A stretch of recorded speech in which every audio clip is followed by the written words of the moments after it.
This is the Silvertips Time Machine Podcast.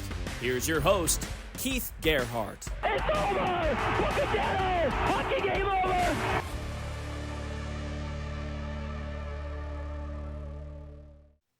Hello and welcome back to another edition of the Everett Silvertips Time Machine Podcast. Hello, my friends. I'm Keith Gerhart, former Silvertips broadcaster from 2003 to 2007. And tonight we have episode 7 of our Everett Silvertips Time Machine Podcast. Again, fans, I'd like to thank everyone for the great comments and the great feedback so far on Everett Silvertips YouTube channel, as well as you can listen to this podcast on Spotify and Apple Podcasts, or wherever you get your podcasts. But you can, again, if you want to watch these episodes, you can go right to the Everett Silvertips YouTube channel. I'd like to thank Everett Silvertips' current broadcaster, Casey Bryant, for slapping those on YouTube as well. And also another change of pace for this podcast. I will be doing this podcast throughout the regular season and also into the playoffs. I'm not going to do it every week. We're going to do 2 per month. Starting after this week, we're going to do every other week for a new episode. So again, still follow with your current team, but you also can flash back to the Time Machine podcast as well when we air new episodes on Spotify, Apple Podcasts as well. Anywhere else you get it, and then Everett Silvertips YouTube TV. But keep the comments coming. If there's a certain guest from those first 4 seasons you would like to hear about or try to catch up with, we will do our best to get them on as well. We got a lot of players to get around to, and hopefully we'll have our front office episode. And I do want to catch up with my partner in crime for a few seasons with Dave Sheldon. We've been contacting back and forth. We'll definitely got to get Dave on as well. But tonight, for episode 7, we're going to focus on one individual who has been with the Everett Silvertips since 2002. Now, you may ask, well, wait a minute. The Silvertips started this season in 2003. Well, technically, 2002 is when they were announced as the new expansion franchise. So they had to find players. And what General Manager Doug Sinclair did at the time when he was hired was hire a scouting staff. And there's 2 scouts with the Everett Silvertips currently that have been with the Everett Silvertips for every season, 23 years since 2002. One is Saskatchewan scout and Gary Royerchuk, and one is my guest tonight, the pride of Winnipeg, Manitoba, who also coaches hockey as well. He scouts with the Everett Silvertips in the Manitoba area and also is a firefighter in Winnipeg, and an individual who I have not seen probably for close to 18 years, and that's Doug Sinclair, former pro hockey player, former movie star. We got a lot of stories here to go with Doug. Doug Sinclair, Everett Silvertips scout since 2002 and current scout with the Silvertips, here on the podcast, the pride of Winnipeg. Doug, it's great to see you again. It's been a while, hasn't it? It has, Keith. It's great seeing you and talking to you and catching up. It's been a very long time. Yep. Well, let's get right to it. I guess we'll just flash back to 2002. I mean, you played hockey basically from pro hockey from 91 to 1998, and then you still kept playing in the late 90s and the early 2000s. When did the Silvertips come to you? How did that all come about to be on board with the hockey operations staff as far as scouting with Everett? Yeah, good story. I'll try to keep it that one as quick as I can. No, you're good. I had a roommate, Jason Taylor, who essentially works for, I believe Jason's with the Flames now, Calgary Flames. No, he's with the Toronto Maple Leafs, sorry, as a pro scout. And we were roommates, and he was an agent with Newport, big agency, hockey agency. And just a long story how we got to that point, but he had phoned me with a couple of coaching kind of opportunities. And I had just got in the fire department, and I said, no, I'm not really ready to leave. I just got this new career. And then he asked me, are you ready to scout? Because I have a couple scouting opportunities. And he goes, you know a guy named Doug Sinclair? And I had met Doug in 1988 and then 1989 in that era, having gone to some New York Ranger training camps. And Doug was a coach in the system. So he said, well, if you know Doug, you should send him a resume. And so I quickly put together a resume. I So forwarded it to whatever, to Doug Sinclair, whoever it was in Everett. Next thing you know, I get a phone call, and I was doing a phone interview with Doug Sinclair, and that's how it started. So a little bit of story behind that too. Mm-hmm. And as far as obviously your territory was the province of Manitoba. I mean, talk about that 2002, I guess, season. So basically, you're scouting the Western Hockey League. Pretty much any player from Manitoba, or also the Bantam draft was coming up. You have to focus on that as well in the province. Just talk about just getting started and like where did you start from, basically? Yeah, it's a great question because you cover your region, and we had Scott Scoville as our head scout, who now works at the Winnipeg Jets, Mm-hmm. coincidentally. Great scout and he was a good boss, and we had a really good dynamic. And so the guys would be in their areas, respective regions, and like we have Brandon here in Manitoba, so that's where I was spending some time scouting some junior guys, Western Hockey League guys, just kind of keeping tabs on those guys. And of course, the Bantam draft is the focus, but the Bantam draft was until the following season, so you had to keep tabs on that 1988 born group. And then we were also looking for players that like we were doing a lot of scouting with all age groups, essentially, not just the 88s, but the 87s, 86s, 85s, and kind of going through that whole list of players. So like I was doing everything you could think of in Manitoba, from high school games to junior B games. We were scouring the earth for players. And the story that you and I talked about pre-screening this, you and I, was the first time I had actually scouted a game with Doug. He had phoned and said, hey, he did an interview. He's like, great, we have this New York Ranger connection. And it was pretty cool. And then he's like, you're kind of hired. I'm going to be in Manitoba next week. There's a preseason game happening between the Moose Jaw Warriors and Brandon Wheat Kings. And he's like, can you make that game? I'm like, absolutely. So we're scouting. This is the first time I ever scouted a game with Everett. And Jordan Tutu was dressed in the preseason, and Dustin Boyd was dressed. I had coached Dustin Boyd in a couple of events here in Manitoba. And, Doug was kind of asking me, like, which kids do you think are going to be really good players in this game in our league? And Dustin Boyd, I think, might have been wearing a cage. He was 15 years old. He was about 145, 150 pounds, and a really good player. He had just set a record in Manitoba for midget scoring, the U18 scoring. And I said, that guy over there is going to be a real good player in our league.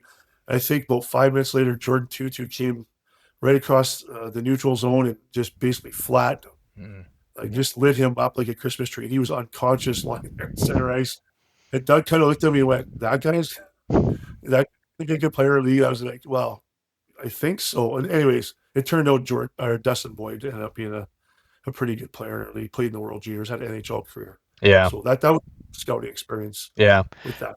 Yeah, and I know that year in the Bantam draft, the Silvertips, their first ever pick, I believe, was third overall, and Zach Hamill out of Port Coquitlam, British Columbia. But I believe the first overall pick with the Tri-City, and a guy out of Manitoba, Jonathan Toews, was drafted.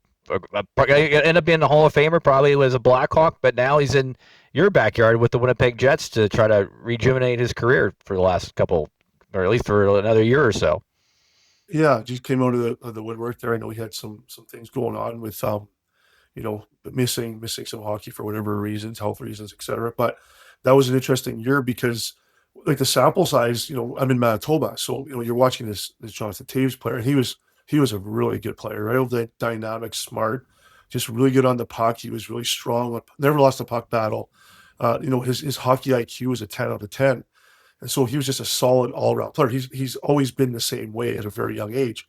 But you're trying to compare him to, I'd have these conversations with Doug, and they were bringing us in a little bit later in the season. We started hitting some of the tournaments, and I got to see Zach and Ben Maxwell, I believe, who went second overall in that draft. And you're trying to kind of compare them. Right? And that's one thing Scott was really good at, Scoville, was, who do you compare him to? And, what's our sample size? And Doug would, as the season started going on, Doug was constantly asking me about Jonathan Toews. He's like, what's with this Toews kid, Manitoba? And I'm like, he's a really good player. But it's our first year scouting, right? So you're just kind of trying to, how does he compare to Zach? How does he compare to, Ben Maxwell, et cetera? And I was a big Zach Hamill fan. I got to see Zach in a few tournaments, and he just did so many things in tight with the puck, and skill set was amazing. And just, Zach's skill set was very good, and he led our league in scoring one year. Obviously, it was a high pick too in the draft. So, it was a pretty good comparison when Jonathan Toews went first overall. I was like, wow, okay, well, here we go, right? Wasn't sure actually how it was going to play out that year. Yeah.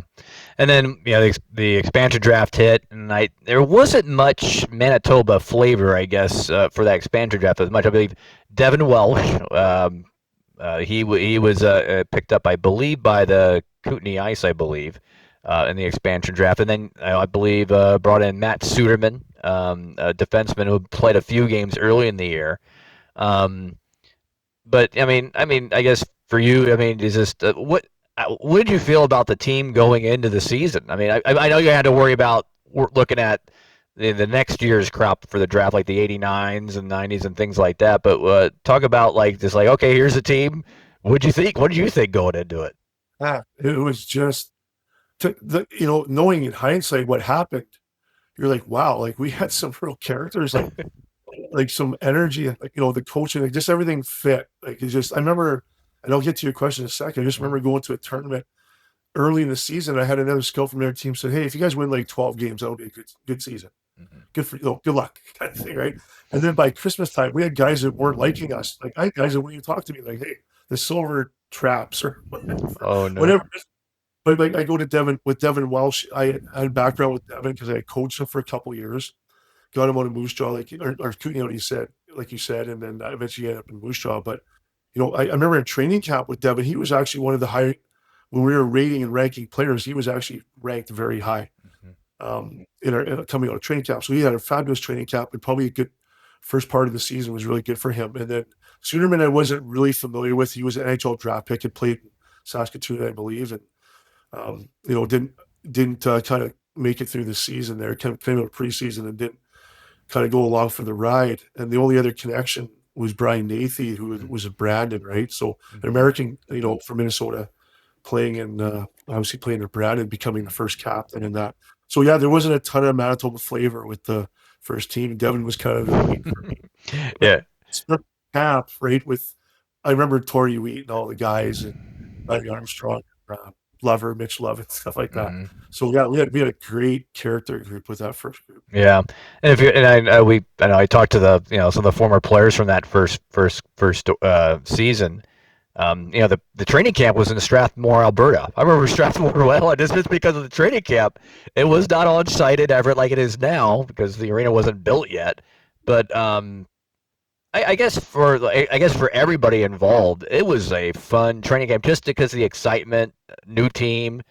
It's like a clean slate. So for the scouts, just to seeing how these guys would interact and how they were on the ice, it must have been fun for you guys out there, especially just coaching some of the teams and also just watching them play.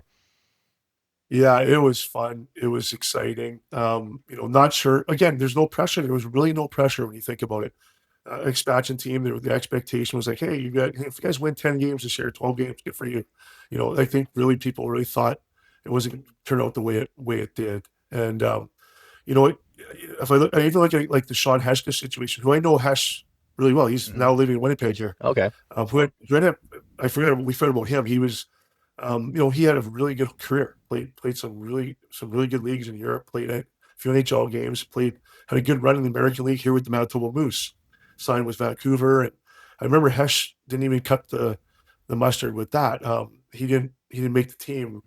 I think he was sent home, and he comes back to Everett. They recalled him back, and next thing you know, he's an all-star. He's an all-star in the league, playing on the power play. We had a very potent power play as we move forward with it. But just the excitement was good. Having met some new people, like I think of James Stuckey and Bob Hammer, and obviously Doug and Scott Scoville was like the centerpiece of all that because he had seen everybody. He was very patient with guys who maybe didn't have a great camp that everyone was getting really like, hey, I'm not sure about this guy. Well, Scott's like, no, this is how it's going to go down. I've watched these guys through the year. And so, I just remember Scott keeping it all together and just having a really good process and evaluating the right people for that team. Yeah. That was really good. Yeah, I really want to focus on Scott Scoville because at the time, he doesn't get mentioned much at all. I mean, but very underrated behind the scenes with as far as the players and the scouting because if I remember, he was a really young guy. I mean, he was a youngster as far as in the scouting world. And he was the director of scouting. He was the boss as far as with you guys in the scouting. And then Doug was over top of him. But Now look at him. He's a scout with the Winnipeg Jets and just doing great. But talk about the influence of Scott Scoville. Just did he bring like the kind of the young energy? Just like you mentioned, the patience was very key with him. Yeah, it's interesting in this game. It was a player, and I've had a coaching background, and those are two different things. And then to learn as a scout, Scott was very organized, and he was very meticulous about certain things. And those are lessons and things I still to this day, how we went about things in the rink, how we kept things very in house, like how you talk and present yourself in the rink, and the things we look for. And obviously those things have changed over the years with different head scouts and general managers. That's a little different, but just some of the things that formed the basis of what a silver tip was, kind of thing. And we went through some changes. With that first team, weren't a big physical team. Lever being the gamer he was kind of we all know what that was like in the early years, but we just never had that in that tough U.S. division where Portland was huge and Seattle. And, the teams are very gritty and tough in the U.S. division. We weren't like that. And then yet, as we went forward, having been in the league championship the first year, I think, try to get bigger where other teams maybe went the other way or trying to get more skill. So I think the Everett Silvertips really changed the dynamic of the U.S. division from the get-go. And Scott was a huge part of that, understanding it. And obviously he's moved on to great things with his NHL career too. So I really enjoyed working with him and learned a lot from Scott. And like you say, the young energy, was great. We really had a good scouting dynamic. As much as the players gelled and had fun, I had a real great time with those guys in those early years. That scouting staff was amazing. Yeah. A lot of fun. Yeah, definitely. And if you think about it, too, like as far as on the players on the ice from that 03-04 season, and 04-05 was a little transition here and there, but still competitive. It was like those last two seasons I was there, the 05, 06, 06, 07. That's when the skill just ramped up. Peter Mueller, for one, I know, and you maybe talk about him a little bit being from Minnesota. Then Zach Hamill on the same team. Then you got guys from Andre Fiala from the Czech Republic. Shane Harper out of California starts. Here we go, and John Lammers in that 05-06 season as well. From the comparison of the skill level from the first two seasons to seasons 3 and 4, it was totally different, and the game was changed too. If you remember, we got through the lockout, shootouts, 2-line passes around, open ice, a lot of skating, a lot of flow. Everett was ready to go those 05, 06, 06, 07 seasons too. Oh man, yeah, that skill really came to the forefront, and the culture was kind of already in place with the coaches and the general manager. Of course, you go right down to guys like James Stuckey, and who just was such a good fit for our locker room. Amazing individual, professional, but like the whole dynamic from the coaches, Jay Verity, we talked about him, and it was good. But then all of a sudden with that 88 group, I mean, at the end of the day, it was their first draft, so you kind of had to take some of those 88s. But like we forget about Taylor Ellington, who was a second round pick, right? And he was an NHL draft pick, and Brady Calla being a Florida Panthers draft pick, and those guys ended up being NHL draft picks. And I remember going out to join the team and on the swing coming through the East, and I remember being in Saskatoon one night, and that power play at the peak of those guys, actually wasn't even the peak. Those guys were in their draft year. Hamill, a young Kyle Beach, Peter Mueller. Yep. Like the power play was just. I remember Moises Gutierrez. That was just park himself in front of the net, and like Peter Mueller was playing defense on the power play. I was just like, wow, like this is, and that was like our first year. We had Leland Irving in net, so it was just a series of NHL draft picks on that team, and it had a great run to the Scotty Monroe, of course, but then the trying to get through the playoffs is a whole other story, right? Yeah, yeah, definitely. And let's really look at the Silvertips. Like maybe the years I wasn't there, but since you've been with it, let me ask you this question too, as far as the scouting, as far as the job itself. I mean, you and Gary Ryerchuk have been there for 23 years. Maybe you don't have to speak for Gary, but hopefully we'll get him on down the road. But talk about for you and you went through. There's a lot of different coaches that went through the Silvertips after the 06-07 season till now. General managers changed. I mean, the owner Bill Yule still remains the same. I'm thankful that Zoran Radjic remains the same, which is good to keep the office in Everett still great as always. But talk about this being you and Gary being with the same club for 23 plus years now. What did you have chances to move on, or you just this is what I want to stay with Everett the whole time? I did. I've had chances, yeah, to move on, and because of my career, I opted to kind of continue the way down this path I'm on right now, right? Where, I was a professional firefighter, and still am to this day, and can retire now at any time. So, now the things are a little different for me, but, I've always been a Silvertip. Gary's the same way. Like we've had discussions, like, what would you do if you were no longer, like, he would, when Gary tells me, like, I would never scout for their team kind of thing. But yeah, I've had some opportunities over the years. But like, I'm the same. It's just like year after year, you don't, like, now at the point where, like, wow, like, how far are we going? Like, there's only three of us that are originals. Zoran being obviously one of them. And we kind of talk about it and laugh about it. And Gary and I are like, are we in some kind of competition now? Right. So we had four there till Stuckey left, and he moved up the ladder. But so just year after year, you take it year by year. Yeah, you've seen the changes. Doug being the professional with Doug Sinclair, having been in pro hockey for so long, one of the first things he told me was like, hey, you know what, things are going to change. I'm the GM, and if I'm leaving, you don't leave because I'm leaving. Loyalty is an important thing in this sport. And it's maybe, I don't know if it's changed over the years with the loyalty component, but you don't leave because I'm leaving. You do your thing, right? And we become very, very loyal to those type of people that, I owe a lot to Doug, and I've learned a lot from Scott, and Mr. Yule's still around. And Zoran, of course, I have respect for the organization and those people, and just kind of just going day by day with it. Here we still are, Gary and I, both loving it. We want the team to ultimately win the big prize at the end of the day, right? It's not easy to win. So, we're Silvertips at heart for sure. Yeah, and there's a lot of Silvertips that came through from the province of Manitoba of late. I just want to go to right away. I'm going to bring up a name. Let's just go right to on the current roster. And first off, obviously there's a lot of Silvertip fans that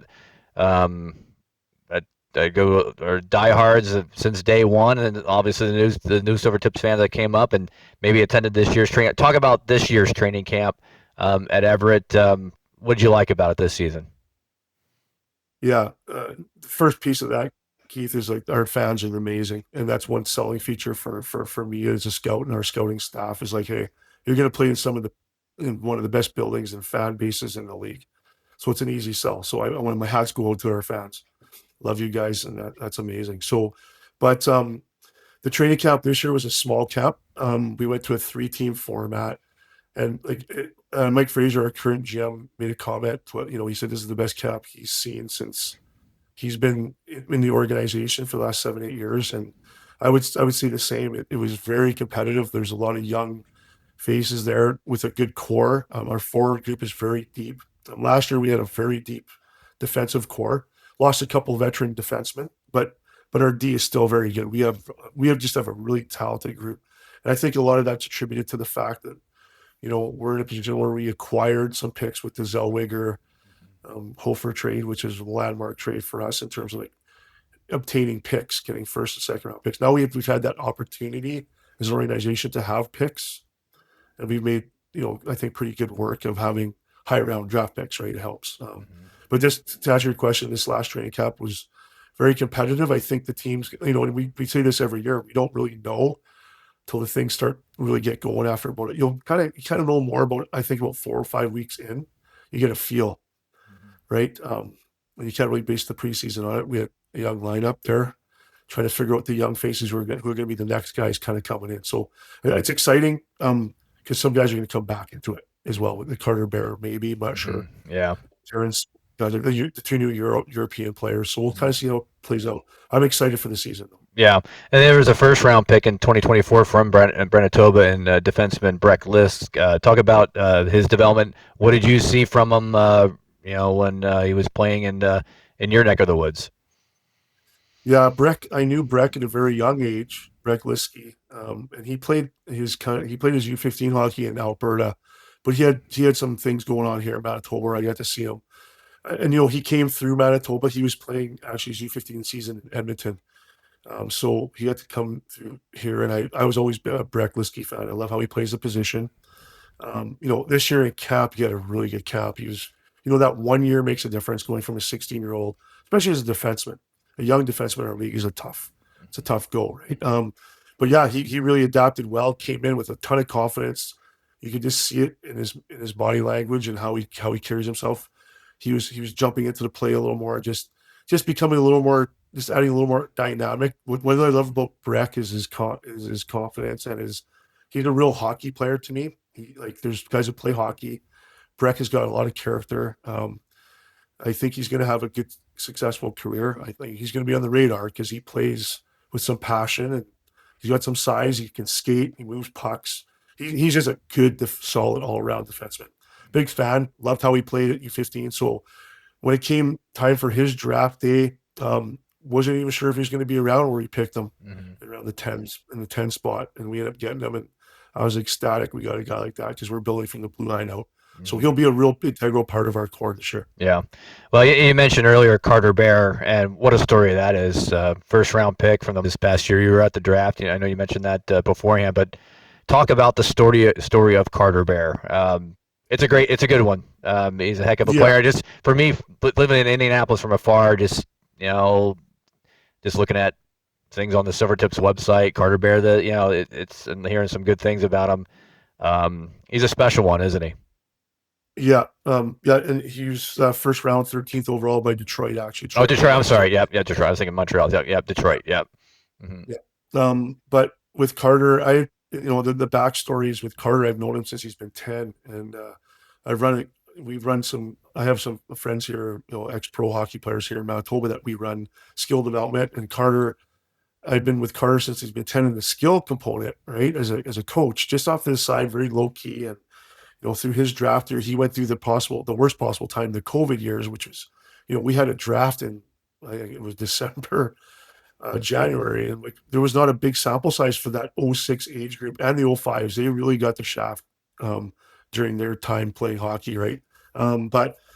So Carter, we chose Carter, 6th round, 132nd or 123rd, somewhere in that range, 120, 130 range overall in the draft, and just blossomed into a real good player. One of those guys that you're like, wow, kind of hit the jackpot with him through the Western League career, having played a couple. He came in for some games as a 16-year-old. We had injury problems. We brought him for 10 games. Didn't really play his first season until he was 17. And then at 18, played in his draft year and put up really good numbers with an injury too to end the season. And that really affected us. I believe that affected us in the playoffs. We lost some grit. He's a really good hard down low forward around the net in corners, digs out pucks. I think the injury affected that component and the offensive side. He scored 40 goals, right? Mm-hmm. So I think Carter's going to have a little more pop to him this year, being bigger and stronger, having the Detroit Red Wings experience, of course. And so, yeah, just having known him, and one of my favorite stories about Carter is when we had a team with Noah Juleson and Carter Hart and those players that went to the World Juniors. He actually came. I actually talked to him and his dad saying that you should come watch us play in Everett. I think he was 12 years old. We were playing at Brandon. I said, come watch Everett play in Brandon, kind of hang out. And he came to a Western League game, not we're talking 4 years before he was even considered in the draft. And so I got him to come down to the locker room, and he had a picture with Juleson and Hart because they had just played in the World Juniors and had a medal. So we got this picture somewhere of him as a 12-year-old with these two Silvertips, right? Next thing you know, he's wearing a Silvertip jersey. We drafted him, and and I had the same thing with this group of kids this year where we brought them down, and it was they were taking pictures with with Bear and DuPont on DuPont. So just that whole story full circles that Carter Bear met some Silvertips as a 12-year-old now is a key piece for us, and now hopefully has an NHL career being a 13th overall pick. Yeah. Unbelievable. Yeah, definitely. And best of luck to him this year, and hope he has a great training camp with the Red Wings, definitely.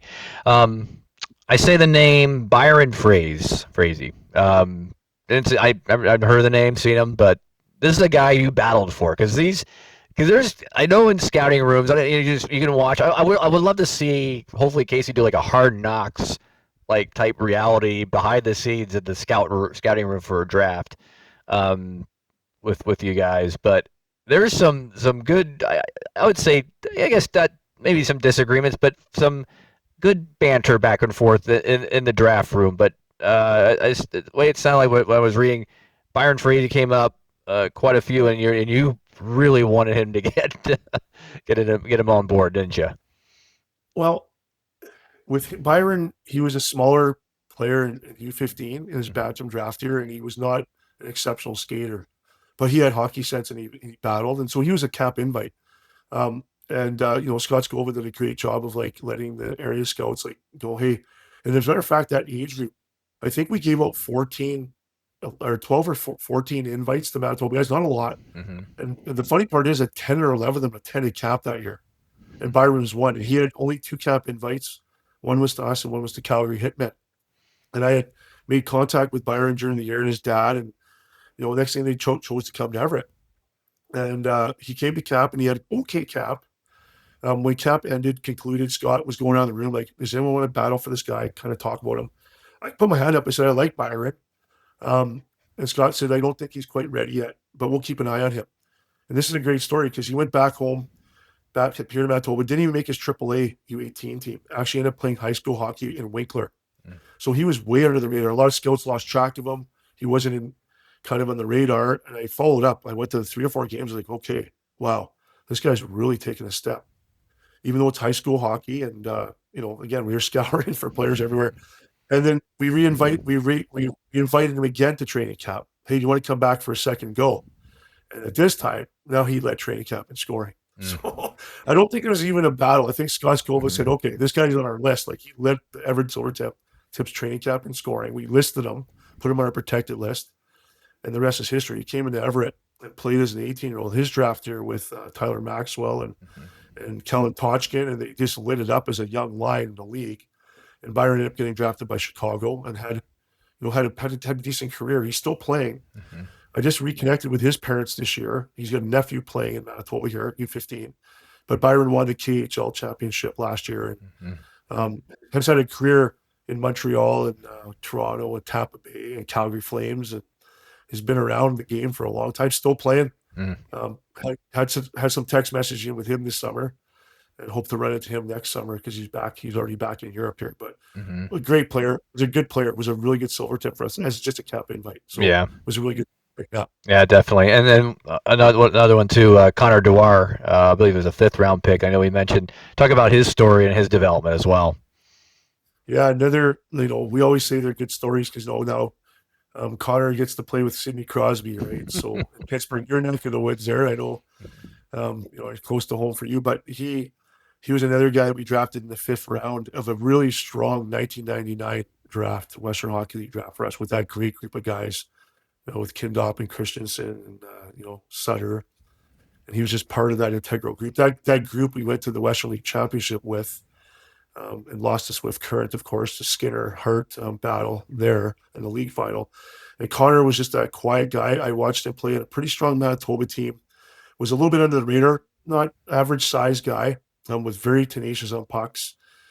Just loved his compete and how he made plays and made things happen around the net and away from the puck. And Connor's a very underspoken individual, does not say a lot.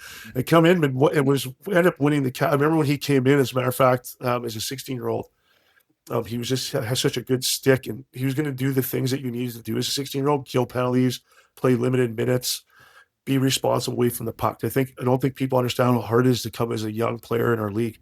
And he did all those things, and eventually he's ended up wearing the C. And he was just such a competitor.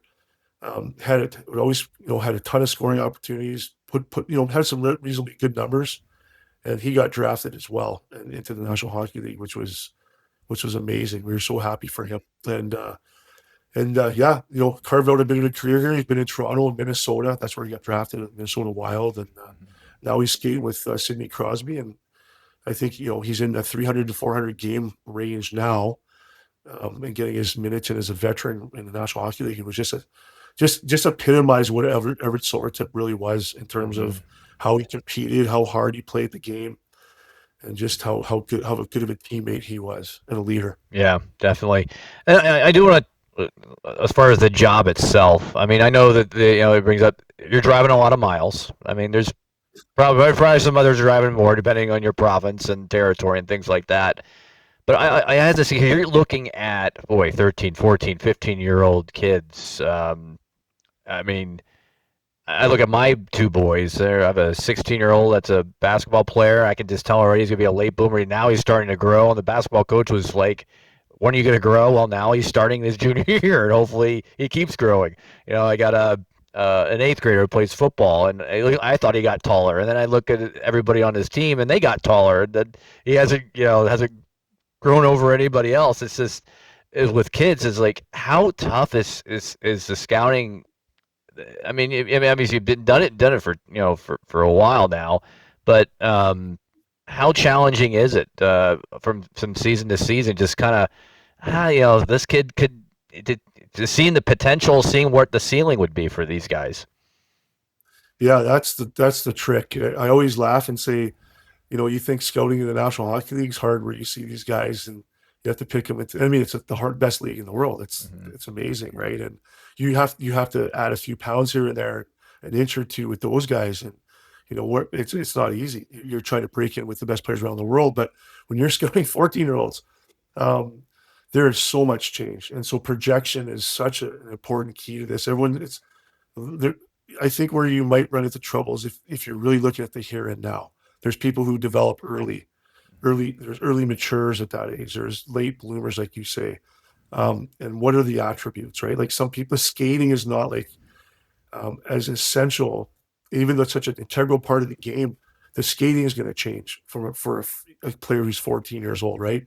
With strength and quickness. Whereas you know, um, it's a little less what you see is what you get. There's so much more to growth potential. So you have to do your homework on so many different things. Like, do they fit the mold of what we're looking for in terms of compete and character and being in the locker room? I think that has more to do with it than people realize. And yeah, the skill set's amazing, but are they a silver tip? We've really done a good job over the last decade or so of really identifying what a silver tip actually is. And we've been a very competitive team since day one. Just always being able to get in this position of like making a run for it here. But there's so many things, like you say. I put on less miles than I used to when I was in the Doug era. I was all over the place. And when Gary Davidson came in, I was doing a lot more interprovincial travel. I was actually covering a lot of the U.S. in Minnesota and things like that. And now it's a little more streamlined. I'm doing a lot less travel. It helped for a while having the Winnipeg Ice in town. Yeah. Here, where I was catching some of the Western League. You'll get out to Brandon to watch some. For me, it's not as bad. It's not as much as it used to. The formats changed, like where I was going to a lot of small towns. Like if you look at a guy like a Travis Sadheim, for example, we drafted his brother Taylor Sadheim, or listed his brother Taylor. Travis is from a small town, Elkhorn, Manitoba. So if you wanted to go see him play, you had to get out on the road. Because he was on a club team, right? Literally, they had 9 guys in the team. So you're hearing about this kid, you're like, I don't know, where's this guy fitting in with 9 other guys and a goalie? Plays like 45. He plays 50 minutes a night. And so that was a challenge. Now they're in a regional format. So I just get out to Brownie, catch the regional team. It's a lot easier. It's definitely not like it used to be. But yeah, the challenge is to project where these guys are going to end up as a junior. And that's what we built as junior. If you get a player that moves on to the pro level, that's such a bonus. And that's part of our job as an organization, is to move people to the next level, coach through the coaching and the playing and that piece, right? So we've been really fortunate. We have moved some really good people on to the next level. Yeah. Does your I know with the NCAA landscape and everything, the different landscape out there, how much has that changed? Does that change your job anyway, or is it just try to find the best players out there? I think that really affects the management, the upper management of the hockey ops departments, around our league and the league. It's just that the landscape is not cut and dry.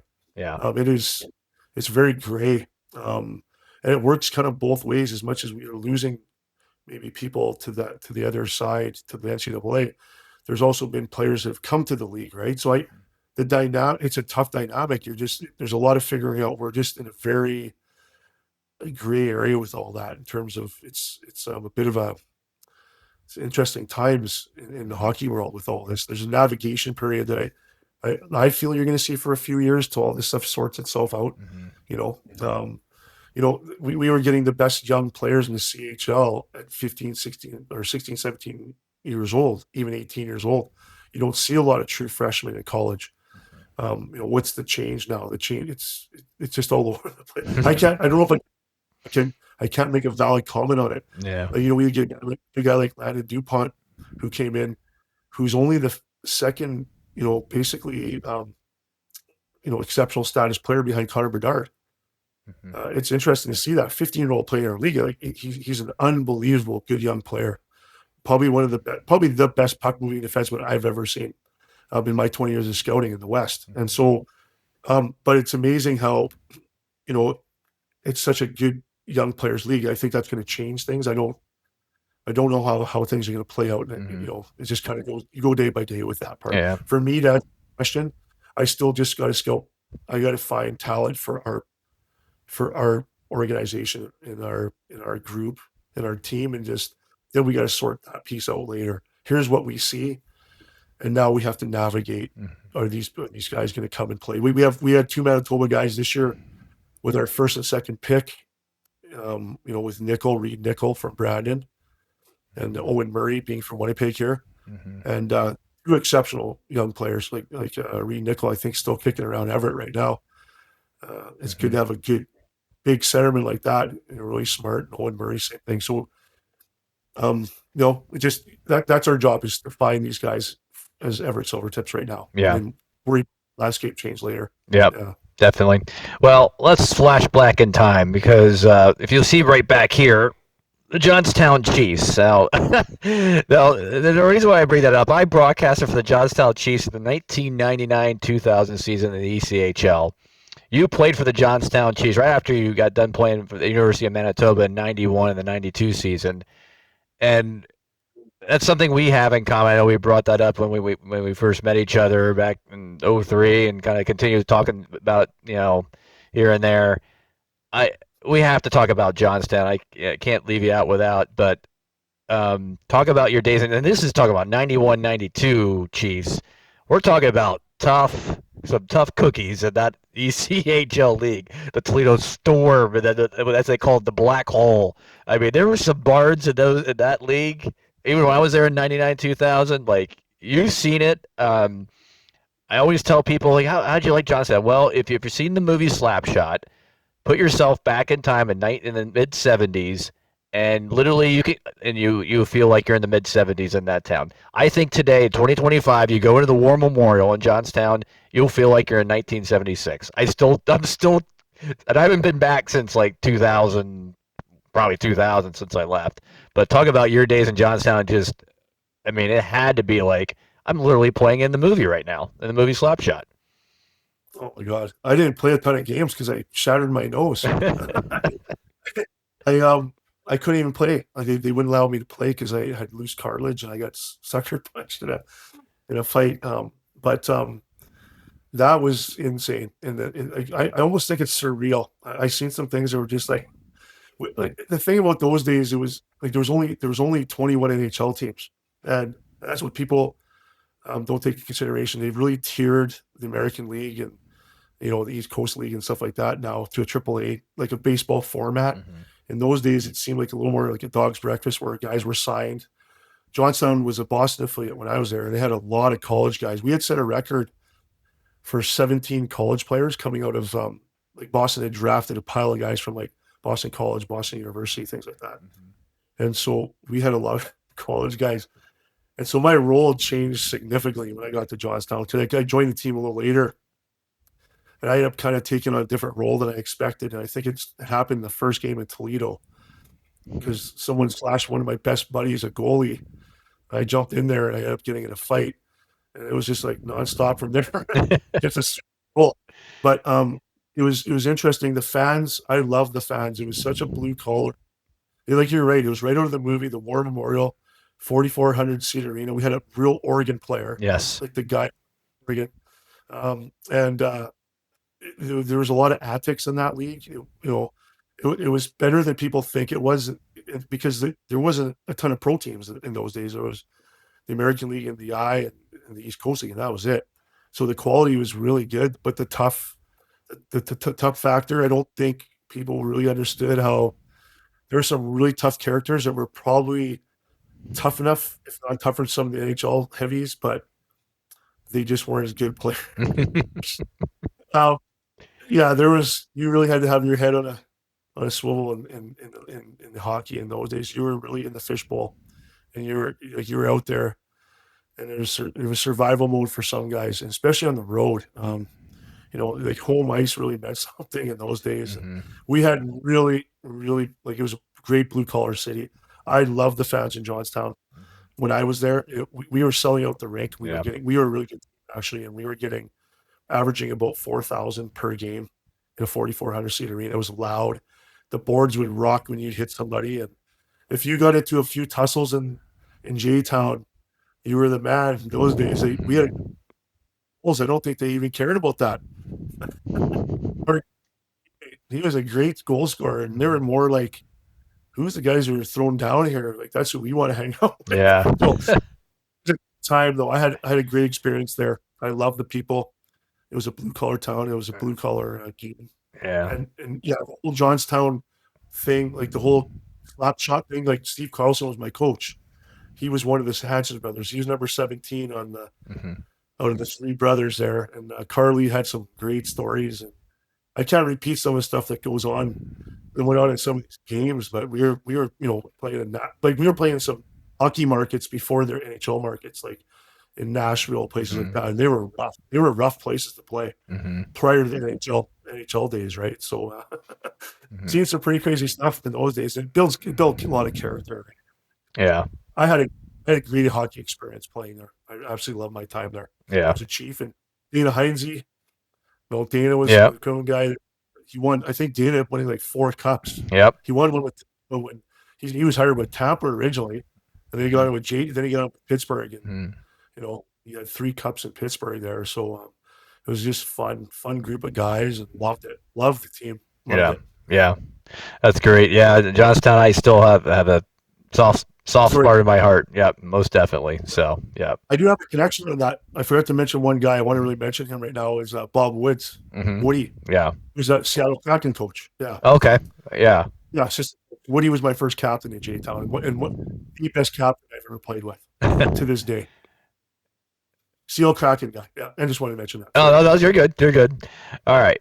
Now, people that, if you don't know, if you really, this is kind of cool, because the reason why your name came up in my mind, because recently, I would say maybe a few months ago, I was just trying to find something to watch. I was like, okay, let's see what's on Prime, and I was watching I'm a big fan of documentaries and things like that. So I was watching like the Bob Probert documentary and some other documentaries and things like that on sports, and then hockey came around, and then I said, oh, there's this movie called The Don Cherry Story. Keep your head up, kid. And it was like a miniseries, a 2-part miniseries.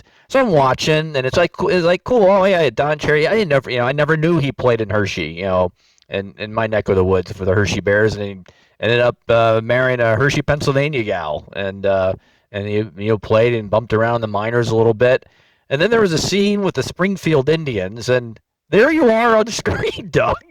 In that movie in 2010, if you wonder, the main actor that played Don Cherry was Jared Keeso, who was played. If you look at him on IMDb, he was in other movies as well.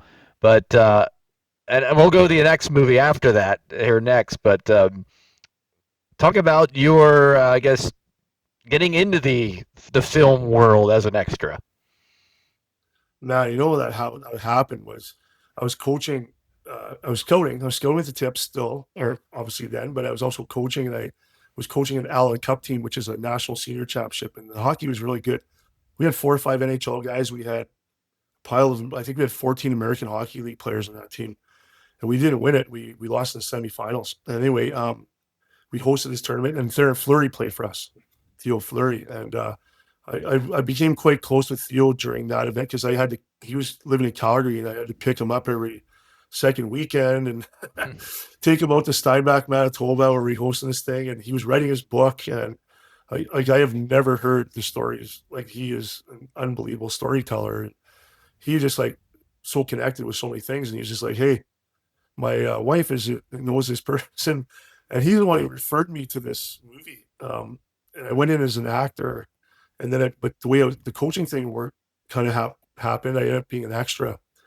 And so I don't think I was actually supposed to be in any of those scenes until the director came in and shifted it all around.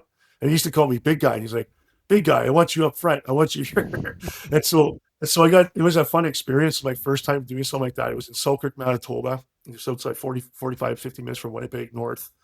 And I was one of the few guys that were actually a hockey player in my little, Springfield scenes and things. There were some guys that played some hockey, but Don Cherry actually showed up on the set and he actually singled me out. And he's like, hey, you look like you played some hockey.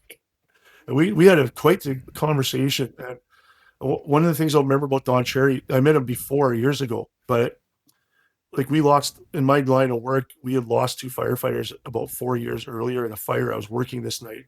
And we lost 2 men in a really tragic house fire that I was working. And Tom Nickel and Harold Lessard, 2 of my brothers. And they went down in the fire, didn't make it that night. And 4 years later, Don Cherry asked me, like, what do you do for a living? And I said, I'm a firefighter in Winnipeg. And he actually remembered their names. He said, Tom Nickel, Harold Lessard. I was like blown away that he remembered. That's why wow, that was really heartfelt for me. And I got a chance to share some hockey stories. He knew Doug, Gerhart, stuff like that. And but the Ranger connection, Phil Esposito, whatever, which is another story. And you and I were talking about this. I had to wear tube skates for that. For that, the whole time you're wearing these skates, they're like literally just pieces of leather on your feet. There's no support. I can't even believe I grew up playing hockey, but a lot of the players had a hard time maneuvering on these tube skates. It was quite the experience. I can't believe I played in those. That's yeah. It was a cool experience in that film. No. To yeah, definitely.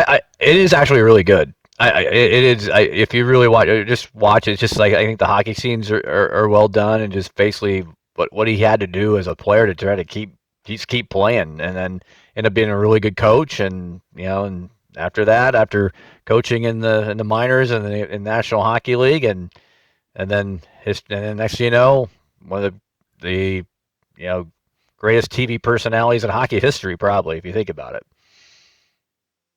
Yeah, he was really good. That kind of segued into a couple other of film things for me. I don't know how that'll kind of happen, but I think the production company liked me, and it was funny because I actually got an offer to go into the Gordie Howe movie.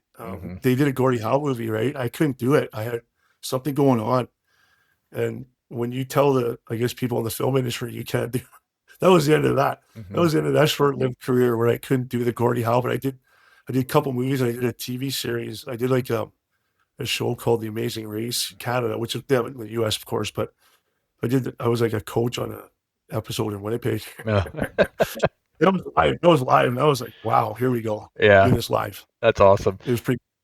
Yeah. Well, in 2011, and I have to watch it again because I don't remember seeing it, but you're in it. You're listed as in IMDb. If fans go into it, he's assassin number 5 in the movie Goon, starring Sean William Scott, who was in American Pie, Jay Baruchel, who actually played. I remember him in Tropic Thunder. You had Eugene Levy, who was a legend, and a Canadian acting legend, not even like in the world, one of the great just comedic comedy actors today. And then you have the voice of Hard Knocks and Liev Schreiber in there as well. I mean, you were in the movie Goon. I mean, I think they made 2 of them. I know Goon 1 and Goon 2, but I really enjoyed the first one. It was a different type of hockey. I wouldn't call it slap shot or anything like that, but it brought a little things a little to the heart as well in that one. But talk about your experience in the movie Goon. That was awesome. It was, again, I had the connection with the production company, and that one they actually wanted me to audition for actually a speaking part. So this is kind of a cool story because like the two Russians, I got auditioned to do the two Russians. Like one of the production people said to me, "We want you to, could you do a Russian accent?" And I'm like, "I'm not sure. I'm sure we can work on it." But I couldn't. Again, it came down to a commitment, a hockey commitment or something going on. I couldn't. The way when they wanted to film that piece of the movie, I couldn't commit to the speaking part. And then they wanted me to audition for another trainer part, which was a speaking part. And I couldn't do that either. But like I was available for the scene I did, which was filmed right in Winnipeg. The whole film was in Winnipeg. We had to film that at night.